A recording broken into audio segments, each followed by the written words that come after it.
On ringside tonight, the big punching Michael Moorer. He takes on veteran of the ring, former world champion James Bonecrusher Smith.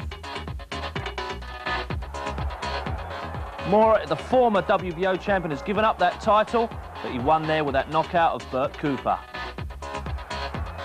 Smith, former world champion. Frank remembers it well. Also on the show tonight, the upcoming Oscar De La Hoya. And one of the smartest men outside the ring, Roy Jones Jr. Yes, welcome to ringside. Michael Moorer against James Bonecrusher Smith, the main event. Two of the biggest punching heavyweights around. And with me in the studio to watch this one, a welcome return to the former British heavyweight champion, Gary Mason. No mean puncher himself. How you doing? I'm all right. How you been? How's the arm wrestling been going? All right, fine. By the way, has anybody seen my tie? I still haven't got it. There's only a few people who get that joke. A couple of things to mention. Herbie Hyde had a win earlier tonight. I didn't see it. Did you? And if you did, what did you think? I watched the fight. It was sad because everybody knows that, like, there's Frank Bruno, there's Henry Akawandi, and there's Herbie Hyde. Michael Murray, I hadn't even heard of him. Why isn't one of those three fighting for the title, at least proving to the people that the title is still worth what it's supposed to be worth? For watching that fight last night, really, tonight, it was really discredited the title totally. And I feel bad because I thought well to like restore some credibility in that title, and it just went. And you were very proud to have held that belt. I'm very proud, and I think I held it together because the best man who's gone on to become world champion is the one who beat me. So if Lennox has given it up, the next best two heavyweights should have fought for it, regardless of what anybody thought. The board should have ordered that. The board ordered the match with someone that nobody had known of, and therefore provided a match that wasn't creditable to British heavyweight boxing. Well, we'll talk more about Hyde and, of course, Riddick Bowe a little bit later on, but we've got to talk plenty about Moorer. We've seen a lot of Moorer on Sky Sports before. He's a big puncher and a very clinical finisher when he sees an opening. Let's have a look at some of his recent fights.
Power.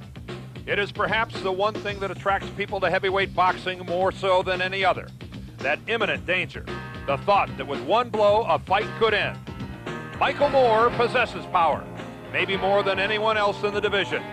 He has the highest knockout ratio of any of the heavyweight champions or contenders, KOing 28 of his 30 opponents on his undefeated record. His reputation as a devastating puncher with either hand, well deserved. But though the celebrations come often enough, it's his fists that have caused him as many problems outside the ring as they have for opponents in it, including a pending charge of aggravated assault for striking a police officer. He's tried to put his legal problems behind him now and concentrate on the task at hand, winning the heavyweight title. Michael has changed trainers and is working harder than ever before, honing his skills and getting into optimum shape as he awaits his chance at the crown.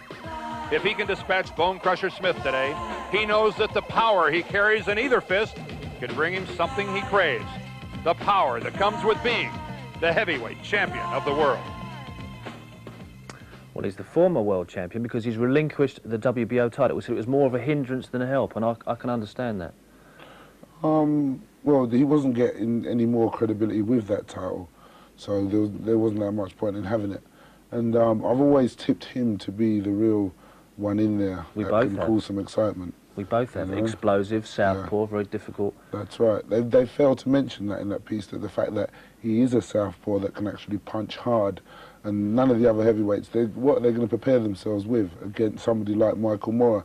There is nobody to prepare themselves with. Thing to remember, what you said was that, see, if you're a champion of one division, you don't rate in the others, you don't rank. See, so by giving away the WBO title, he's automatically a WBA #2 now. Yes. So it's far, far beneficial to have done that. Quite rightly so. And I think I'd love to see him in Riddick Bowe. I just hope that Lennox Lewis gets to Riddick Bowe before any of the others do. Well, we'll see about that. We'll see about that. Now, also tonight, we get a chance to look at another young, talented, big punching boxer, Roy Jones Jr. We saw him in his last outing against. We see him in his last outing against Glenn Wolfe. We showed you his last fight against Percy Harris on ringside a few weeks back. This is what happened there. Now, we've seen this man before, Gary, on ringside a few times. Roy Yes, Jones Jr., yeah, big yeah. puncher. He's one of those fighters that he's got it all there.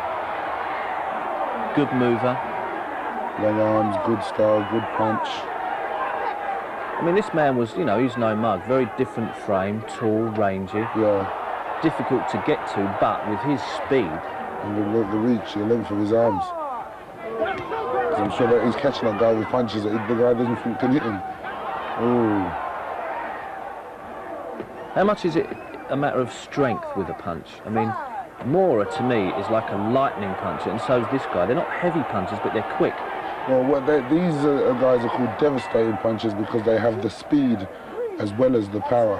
Some fighters use it, coordination and timing, to make up for lack of power, or some other fighters just use it for just pure power. But when you have a combination of the two, that makes you a devastating puncher. Like What you've Tyson. seen of him before, do you think he's, I mean, it's a very interesting division, the super middleweights. Do you think he's sort of soon enough world championship material? He looks like the man to watch in the super middleweight division. He does look like the one to watch. You know, he's something coming on the horizon that is something special. Yeah, I'd like to see him and Tony square up. That would be nice, wouldn't it? Well, I think that would be a good one. Yeah, That would be a good classic. one. Well, we'll take a quick break for the moment, after which it's the Battle of the Punches, the former WBO heavyweight champion in Moorer against the former WBA heavyweight champion in Smith. That's next.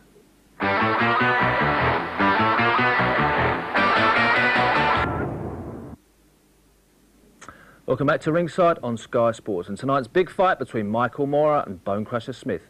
Moorer, until recently, was the WBO champion, but he feels that's more of a hindrance than a help, with all the big heavyweights having been avoiding him. In fact, since he's relinquished the title, as we said, he's officially the WBA #2 contender. His current record stands at 30 fights, 30 wins, 28 knockouts. Smith, now 5 weeks short of his 40th birthday, is the former WBA champion and comes to the ring with vast experience, having fought 7 world champions. He's also a veteran of 3 world title fights, losing to Larry Holmes in '84, becoming champion against Witherspoon in '86 and losing the title to Tyson in '87. His current record is 44 fights, 33 wins, 26 KOs, 10 losses and a draw. But everybody who's lost to him has been of good pedigree. So the battle of the punches. Let's join your commentary team from the Showboat Hotel and Casino, Atlantic City. All right, let's go to the tail of the tape and check the numbers on these two fighters, and you're going to find all the big numbers are on the right side. They belong to Bone Crusher, the age, the weight, the height, and the reach. 14 years the senior of Michael Moorer, but certainly Moorer the up-and-comer of the two. The rules today, we are in New Jersey, so their state athletic commission rules will be on a 10-point must system. The 3 knockdown rule and the standing 8 is in effect. The fighter cannot be saved by the bell in any round, and the doctor in charge can indeed stop the fight at his discretion. And Frank Cappuccino, who's worked so many of our fights before, is the man in charge today. We await the bell. 25-year-old Michael Moorer and 39-year-old Bone Crusher Smith. Certainly one of the great nicknames in boxing history, Bone Crusher. I asked him yesterday, who gave you that name? And he said, I did. There were an awful lot of Jim Smiths running around. Yeah, and it was a tremendous move because I really think it's an attitude, it's attractiveness. You see on the left of your screen, Michael Moorer in the southpaw stance.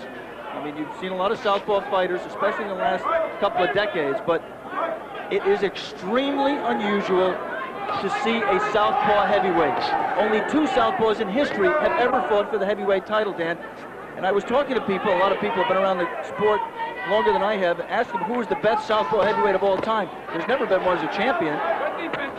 and they said they really had no idea. It turns out a lot of people picked Michael Moore, of all things, as the best southpaw heavyweight ever. Hard to believe. For those of you that are wondering the answer to that trivia question, the two southpaws were Carl Mildenberger and Richard Dunn, both of whom fought Muhammad Ali.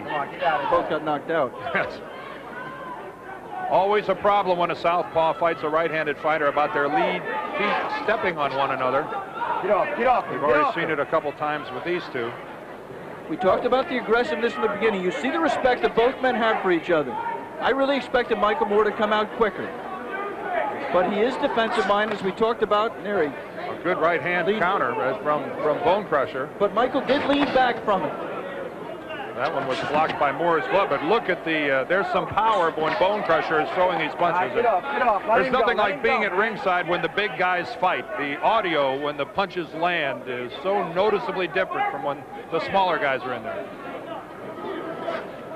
That's more of a pawing jab from Moore. Exactly right. It's like a measuring jab, and that really is a shame because Michael Moore, when he snaps that right jab, has a tremendous right hand. He is a natural right-hander in most things, and you would expect him to have big power in the right hand, as a hook or as a jab.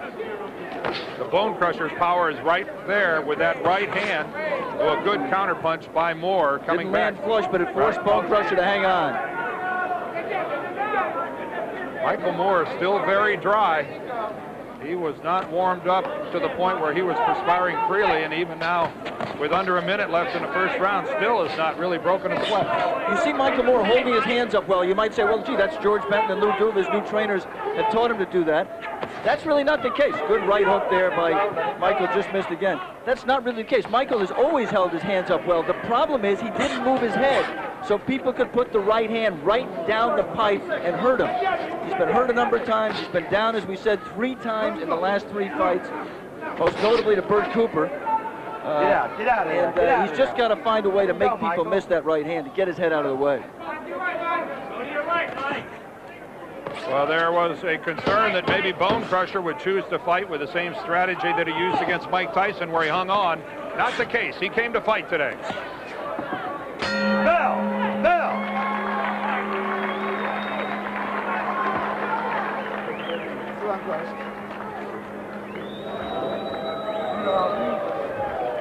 Now listen, you have to get up first on the guy. Don't wait for him to hit you. Use your jab. Use your jab. I know you're seeing what to do, but use your jab and hit him with the right hand. Deep breath, deep breath. Use the jab in the right hand. Now you go to the second right, throw a left hook on the right hand, anyway, to the head of the body.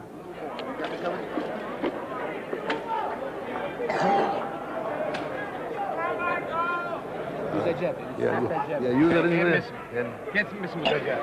and keep push. Don't give him no room. Don't give him a lot of room. Okay. Use that jab. Now you're thinking good out.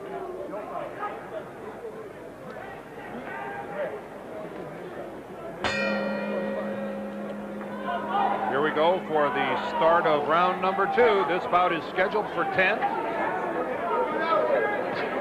Michael Moore on the left in the black trunks. Bone Crusher wearing the red with the white trim. Of course, Bone Crusher, one of the more recognizable figures in the heavyweight ranks. He's been on the scene for a long time. And one of the most likable people in boxing. We talked about Michael Moore trying to become the first southpaw heavyweight of all time. Bone Crusher Smith, because when he won a share of the WBA heavyweight, when he won a share of the heavyweight title, the WBA share, was the first fighter heavyweight champion who was a college graduate. And his right hand, when it lands, whether it be on the glove or the arm of Michael Moore, is rocking Moore back. Bone Crusher's right arm is still a formidable weapon, Alex. The question, Dan, is, I mean, as fighters get older, they can't pull the trigger. Remember Larry Holmes, who had such a good right cross. It's just seeing opportunities with Michael Spinks, not being able to let his hands go, and that's something to watch for. The power's no good if he can't land it. There, he let it go, but he was way out of range. And Michael Moore moved backwards well. All right, both of you step back. Both of you step back. You hear Frank Cappuccino, our referee, instructing the two fighters. Moore has shown a tendency to be on the road. He likes to fight inside. He normally isn't in that heavyweight's power range. Now he's trying to operate a little bit outside of it, a different look for Moore. Yeah, and this is, I don't know whether this is just respect for Bone Crusher's power or whether this is an attempt to work on the defensive skills that Michael's been learning from George Benton and Lou Duva in the gym. Good movement by Smith and evading a blow. Well, you have to think, if you're Michael Moore, that the longer this fight goes, certainly the odds are going to begin to tilt heavily in your favor. There's a good right hand by Smith. Yeah, Michael walked right into it. But it had no effect. But it won't be, you know, I can't see where it's a great strategy for Moore to just pace himself like this. Misses badly with the left. Get out, come on, step back.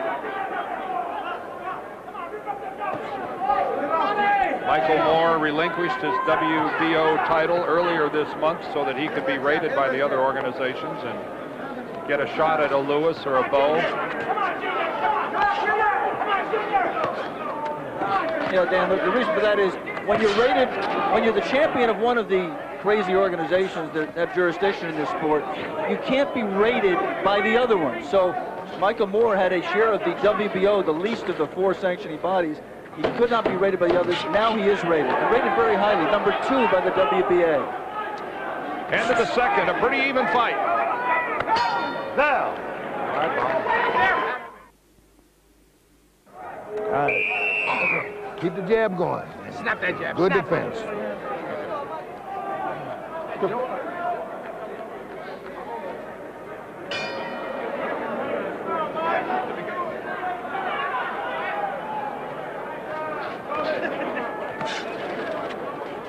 Here, North and Alex Waller with you ringside. Come on, get out of there. That was a strong second round for Bone Crusher, Alex. I gave it to him on my scorecard. Yeah, really not a lot of meaningful blows landed by either man. They've been 2, I think, tough rounds to score. No fireworks at all yet. And that really is a surprise. I mean, I thought Bone Crusher would come out throwing bombs away, figuring his best chance. He's going to be 40 years old in a couple of months, figuring his best chance with a low blow there. And Bone Crusher, you know, the referee doesn't even say stop. Bone Crusher just stopped on his own. Gentleman James, but allowing Michael a chance to recover. Let him go, Bone. You're holding him, Bone. Let him out. Break.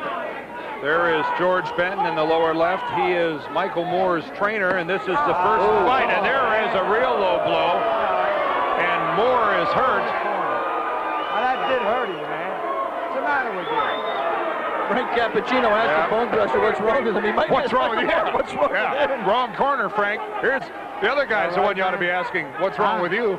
You all right? It won't happen again. Oh, easy for you to say. Let's go, let's go.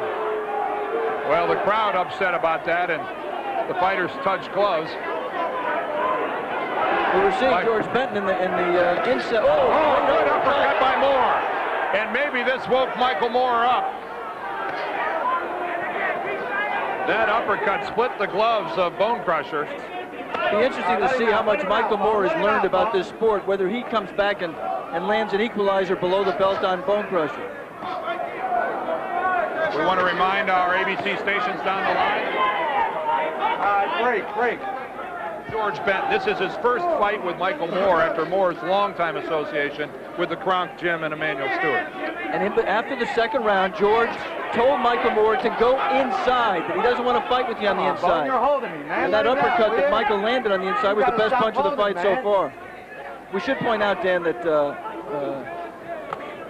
were no points deducted from Bone Crusher Smith for the low blow. I think if he lands another one, I think Frank will take a point away. Frank Cappuccino, the referee. Cappuccino would walk to the judges at the conclusion of the round, between rounds, and telling them if he indeed wants a point deducted. Couple uppercuts by Moore miss. You see connected with that left, and look at these two go. And Bone Crusher takes a couple flush shots from Moore. And he's getting the worst of it. This is a Donnybrook. All right, Bone, let him out, Bone. Come on. You got to stop holding, man. We'll return after a word from our ABC station. Don't go anywhere. Gary, while they've gone to a break, I mean, that was tremendous to see them trading blows. Do you think that's what Moore has got to do to win this? Well, Michael Moore has been doing the right thing so far. Bone Crusher Smith's a much bigger and stronger man. So he's stayed on him for 2 rounds, hoping that the most heavyweights tire towards the end of the third. So he should start tiring now, and now should be the time for Michael Moorer to step up and start matching him with heavy blows. You can do that again for me? Tremendous action. Remember Bone Crusher Smith, one thing we must not, oh, there was that low blow. It was a very, very low blow and deliberate as well. And coming from Bone Crusher Smith, that must have hurt. But I would expect him to tire, being the older man by some 14 years, and I would expect Moorer to just step it up now. Yeah, well, no, that should be the case, but what we must not forget is that Bone Crusher Smith is a puncher, and punchers should be respected at all times. If Michael Moorer now makes the assessment that the danger's gone, he's in trouble. All right, let's go back to Dan Diouf and Alex Waller.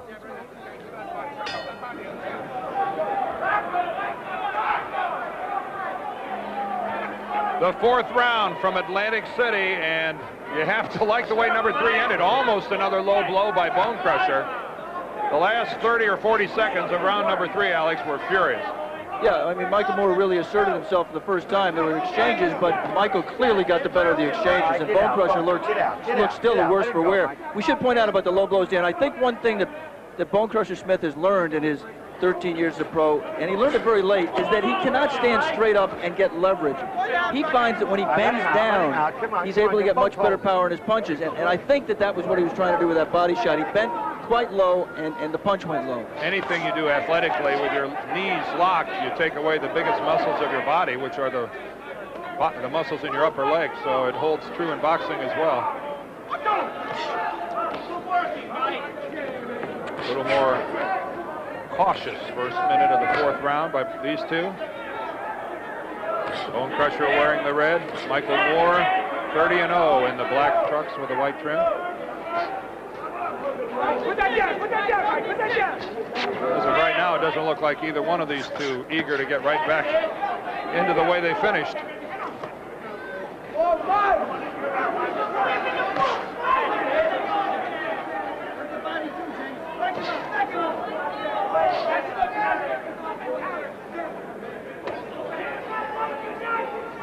This is a deep breathing session by the two.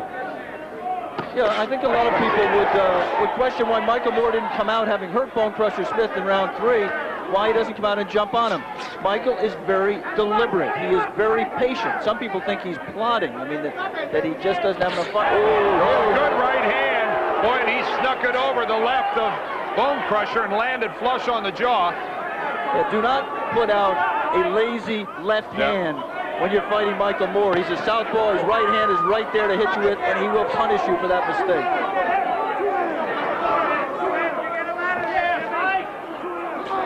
Bone Crusher's jab doesn't appear to have the snap that it had in the first round or two. Very feints with the left and comes back with a right lead. Come on. Yeah, that's really been Bone Crusher's history as a fighter. His punches tend to lose their snap the longer he goes. He really has to pace himself. He has never been able to maintain a very consistent work rate. Well, that's tough enough when you're fighting someone your own age. Here you're fighting a man who's 14 years younger than you are. I still don't like Michael Moorer measuring with that jab. I mean, he just has a beautiful jab. He may get away with it against Bone Crusher. He's not going to get away with it when he moves up and challenges at the highest levels of this division. Here comes the end of round 4. A reminder, we're scheduled for 10.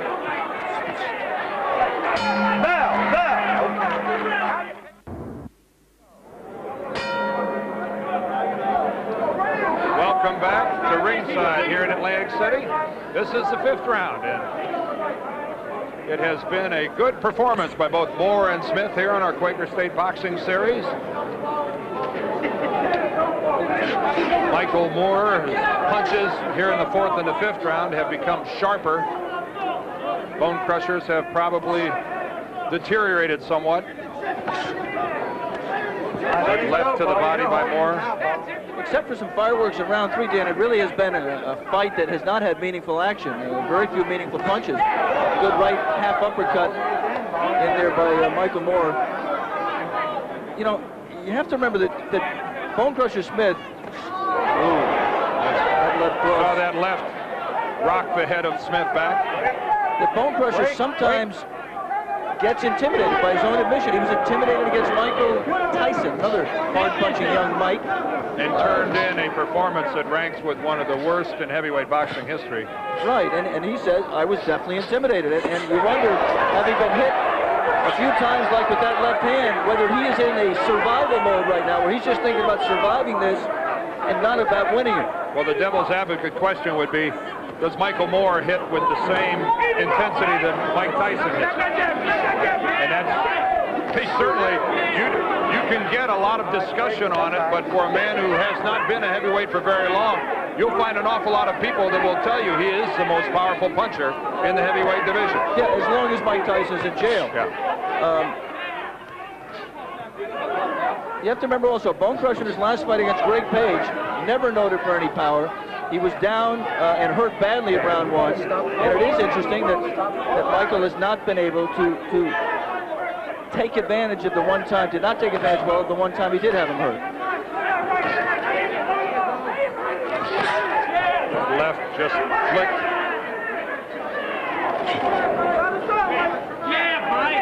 Still, it's a very cautious approach by Michael Moore. Let him go, let him go, let him out. Just doesn't give you the impression of a man who lets his hands go freely, Alex. And yet, Dan, when he gets into that mode, when he senses that the time is right, we talked about him being very patient. There, good right jab. Good jab, good jab. He's very, very patient. When he lets your hands go, he'll make you totally forget this kind of mechanical performance. There's another good jab, and he is starting to get the mark. You saw the last time he scored with a double left, one to the ribs and then another one up top. Michael Moore, an accurate puncher, beginning to find the range here at the end of the 5th round on Bone Crusher Smith. We'll be right back.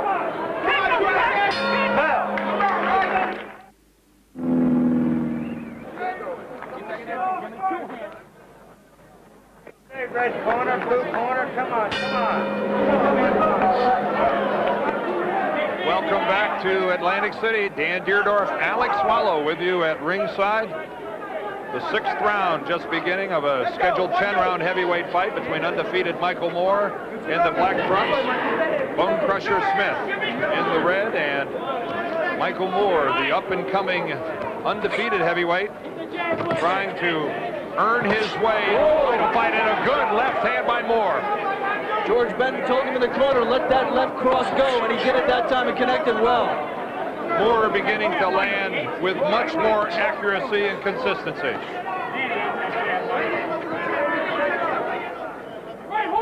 Bone Crusher had success in the first 2 rounds by throwing the big right, but we've seen very little of it since.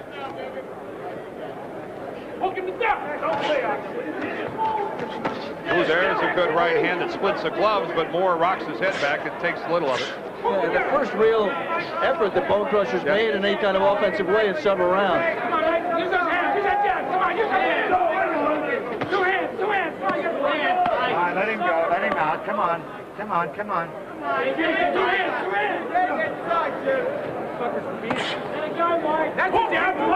Little pity pat jabs by Bone Crusher, and then just a pathetic sweeping left.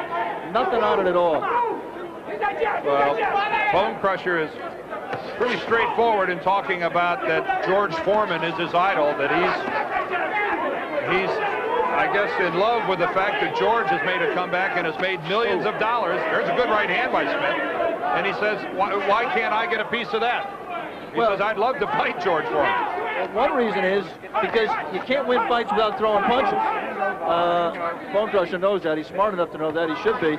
He also should be smart enough to remember the lesson he learned in the Tyson fight. He grabbed and grabbed and grabbed for 11.5 rounds, and then with 8 seconds left in the fight, he threw a punch, a right hand that put Tyson on Queer Street, and you just had to think what might have been had he thrown punches, if you forgive the cliched expression, after the Tyson career, with bad intentions. He just is not doing that. Now he goes southpaw for a second, then he goes back orthodox. If he really wanted to build up a lofty record, he should have learned another thing from George Foreman, and that's who you fight. George Foreman would never fight Michael Moore. That's correct.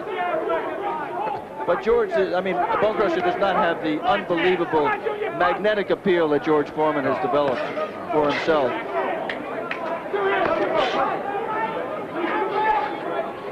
Bone Crusher fainting. A big man, 245 pounds, 6'3.5" is Bone Crusher Smith. Michael Moore looks much smaller because he is 6'2", 218. This is the end of round number 6. A few.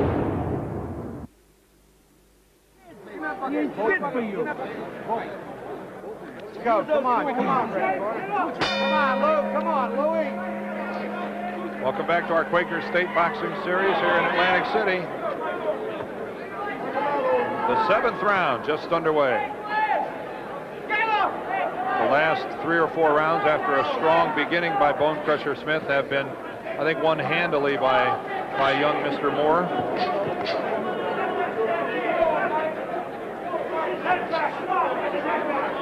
Yeah, Michael might have won every round. I gave him Bone Crusher the second just by a hair. Oh, another low punch.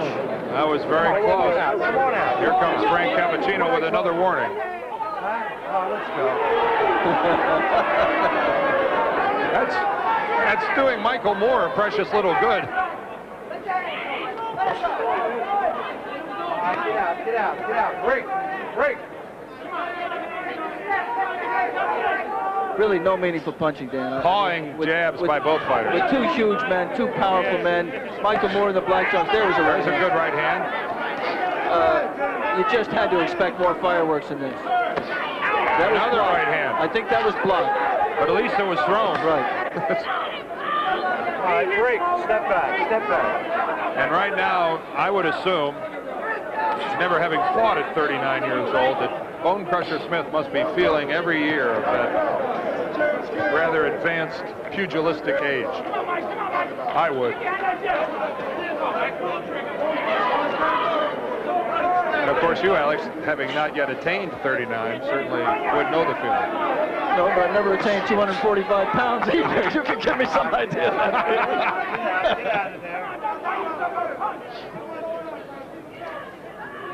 Working in the corner of Bone Crusher Smith is Emil Griffith, one of the great fighters of all time. 5-time world champion and one of the fine people associated with this sport. And Emil had gone through some tough medical problems recently. It's great to see him back and looking terrific. All right, break. Step back. Good left hand to the body by Moore, who just doesn't seem to have had a plan. That left swept by. Well, I mean, from Michael's point of view, Dan, you have to say his plan might have been to win without taking chances against a guy whose power he respects. I think the guy who doesn't have a plan really is Bone Crusher. I mean, he's the guy who just is losing round after round after round and not seeming to exert his will in any great way to reverse that trend. Again, to the body goes Michael Moore. We're going to stay in between rounds. This fight's scheduled for 10. Another left hand by Smith gets down low. And let's listen in over in Michael Moore's corner. Mike, you loose a little bit now. I'll put these down. Hold up there, Jeff. Okay. On my left glove. Good. Put that on. On my left glove, then.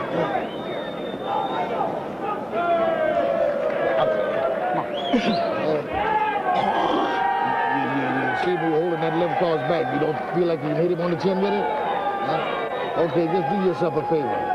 Stick him. As soon as you touch him, just fire it. As long as you're up close, fire it. Just aim and fire it. You'll hit him. Because he slowed down. Just fire it now. But just watch your balance. Be sure you know what you're doing. Stick him and fire it. Let's jump across the ring to Bone Crusher's corner. Make him fight with you. Make him punch with you. You got to make him punch with you. 2 hands. Keep your balance. Keep your balance. Keep your balance. Keep your balance. Come on. Let your hands go.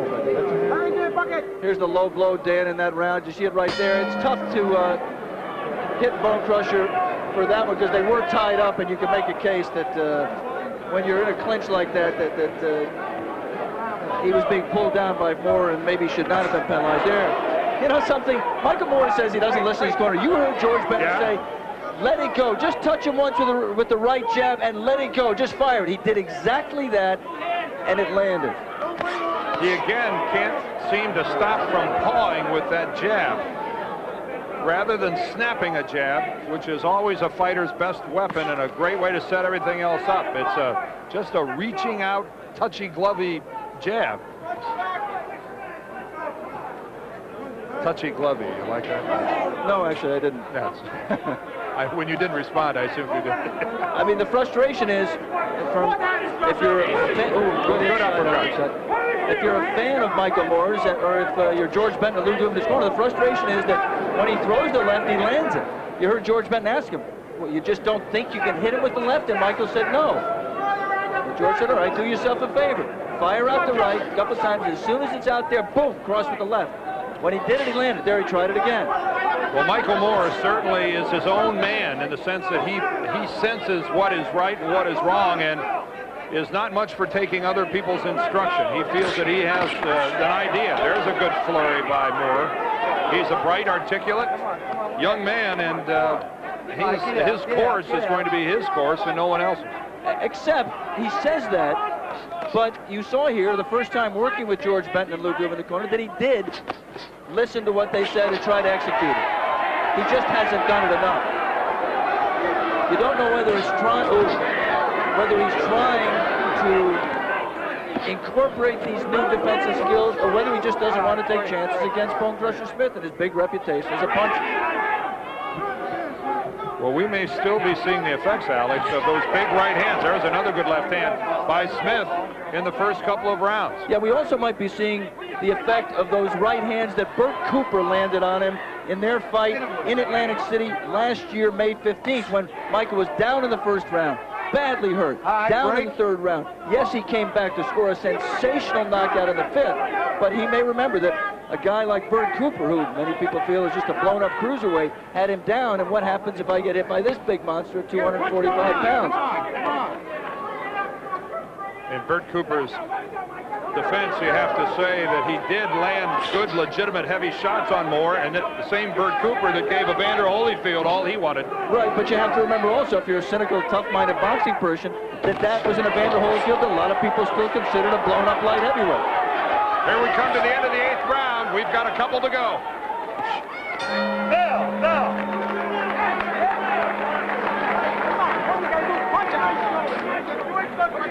Last second all the time, but don't do that. You can hit him first, baby. Keep hitting him first. You can hit me, can you? We put this thing in his back. We don't need this. No, we don't need this thing.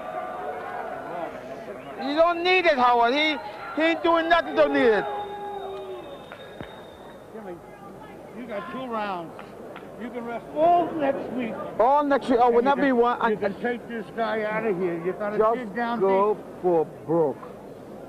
Baby, if you use both hands, you take him out. Go. Take him and bang, fire. You got me covered? Nice round, Mike. The guy slowed down to a walk. Now, he did all he can do. You see me? Now, go on out there and make yourself look good. Hey, you feel all right? Get this round Let's go. Well, Bone Crusher's corner gave him one piece of advice. It was you can rest all next week. You have 2 rounds left. This is not the time to do it.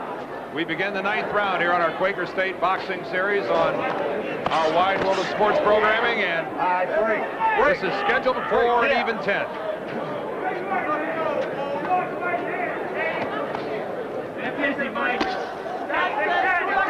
Another right hand by Bone Crusher, at least letting it go. That left hand score.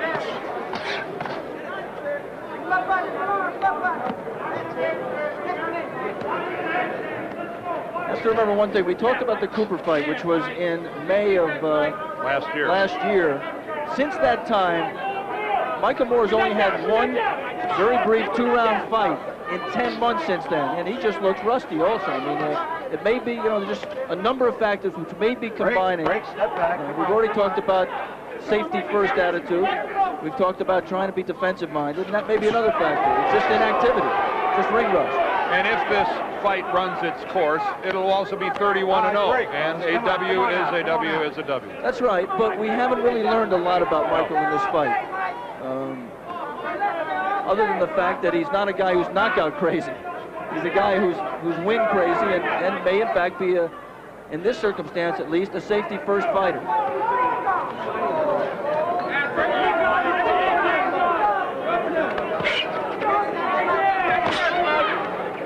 I just know one thing for sure, Alex. He'll never be the fighter he could be unless he really decides he's going to turn his jab into a real weapon. It has been in the past, Dan. I mean, he is the kind of guy who has shown a lot of evidence all the way up from the amateurs of having a sharp right jab. Yeah, you saw him snap it twice there. He could puff Bone Crusher Smith's eyes up with that jab. Look, there it was. There's a good combination, and the 2 jabs, and then the left land. See if he continues with it. Bone Crusher's not letting him. Bone Crusher is doing a full wrestling grip. There's the good jab.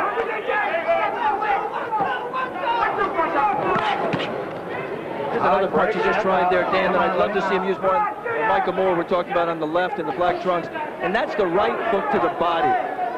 The right hand is right there. That's another one.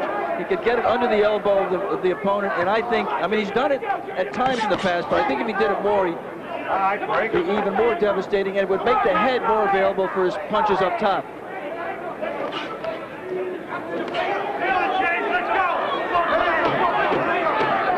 As we get ready for the final round, the 10th round, we'll stay here at ringside and tune into the 2 corners. 9 rounds and an unbelievably little amount of meaneful punches. Okay, now listen. Oh, shit. Don't worry about it. Forget about it. Forget about it. Damn, just... What's that water bottle? Water bottle. Yeah, give me the water bottle. Don't worry about your left hand. It's right there now. You got the one hand. Break it all. This is the last round, baby. Last round. Now hit it with the jab, hit it with that hook. You hear what I'm saying? Fight. You in condition, fight. Fight the man, you hear me? Hey, you hear what I'm saying? Yeah. Last round, baby. Well, do it then. Hey, Jimmy, look. See the guy sitting there? He's got Lewis. You knock this guy out. Make him think of what you did in England. There's Bone Crusher's jab, and there's the left cross by Michael Moore that backed Bone Crusher Smith out in round 9. Looked like Bone Crusher almost lost his mouthpiece. Another angle. There's the jab, and there's the left cross. Bone Crusher had to fight to keep that mouthpiece in. That's right, Dan. This is the 10th and final round between these 2 heavyweights. And you saw Bone Crusher touch gloves. I mean, it was pathetic, Dan. You have to wonder if this is not the final round of his career. And if you admire this guy as much as everybody in boxing does, you have to hope so. He can fight on. He can make a few paydays. He'll never be able to fight for the world title again and win a share of it as he did with a first-round knockout against Tim Witherspoon. And the good news is that you're not looking at a man who's in financial difficulty. He's got a successful real estate business. He is a college graduate. His wife is a lawyer with a practice back in North Carolina. It's a feel-good kind of story about Bone Crusher Smith. So weep not for him. Michael, let him out, Michael. And for Michael Moore, Alex, wouldn't you agree the sky's the limit with this kid? I mean, yeah, I mean, as we said, this is kind of an inconclusive fight. I mean, but he will fight for a title. I don't think there's any question that sooner or later he will get a title shot. Yeah, and Dan, the interesting thing is that he is rated number 2 by the WBA right now. Good left hand there by Michael Moore. Tony Tucker, the man who's rated number 1, is fighting Lennox Lewis in May in London. That means that Michael Moore, as soon as that fight takes place in May, will be rated number 1 in the WBA. And it also means that by November 13th, the rules say that there's a mandatory defense in the heavyweight division, the WBA rules, every 12 months. Riddick Bowe won the heavyweight championship from Evander Holyfield on November 13th last year. He has to defend it against a mandatory challenger in 1 year, and that, as of May 8th, will be Michael Moore. And that certainly is a fight to look forward to. All right, break. Step back, fellas. Come on. Let's go. Inside the final minute here of the final round. Now, you know, Riddick Bowe doesn't have to fight him. He can choose to give up the WBA title, as he did the WBC title, to avoid fighting Lennox Lewis. He still will keep the IBF share of the title. He's keeping track of a rather large bank account as well. Oh, solid left. Break, step back, step back. Let him go. Well, James Bone Crusher Smith was telling us accurately when he said, "I've worked hard for this fight." From a conditioning standpoint, he has stayed right in there. That was a good right hand. Yeah, Michael Moore bailed out and wobbly a little bit. I think that was a case of their feet getting tangled up. They both have huge feet. Bone Crusher size 15, Moore size 14. Well, I don't think many people thought that it would go to a decision, but it has. All right, break. Step back. And some of the crowd boos. And I think they were right to boo. It really was, in terms of action, a disappointing fight, Dean. We'll be back to Atlantic City for the decision right after this. Meet some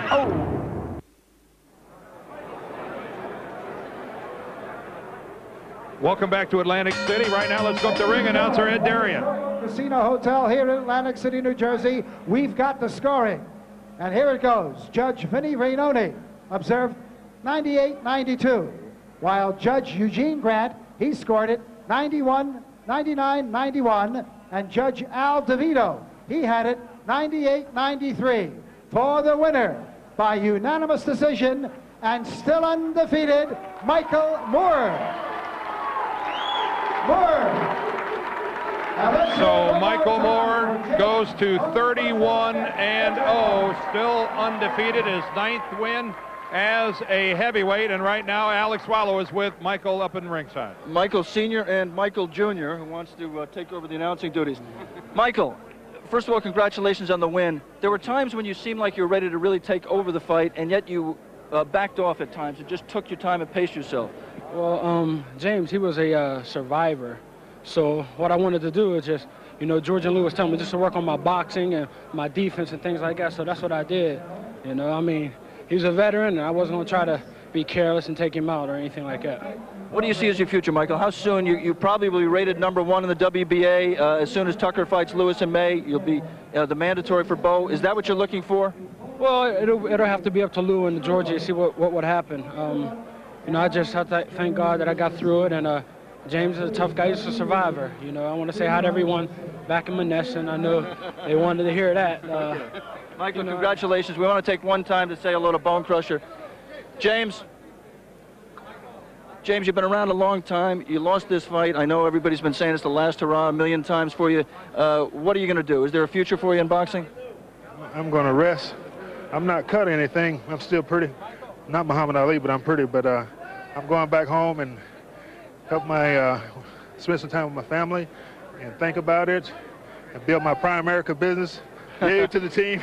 And we're going to think about it. We're going to play some golf next week, and we're going to have a little good time, take some time off. I hadn't fought in 8 months, and this kid is 25 years old. I didn't start fighting until I was 28, so. Thank you, James. Crowd there didn't like it. We enjoyed it. I thought it was a good learning fight for Moore.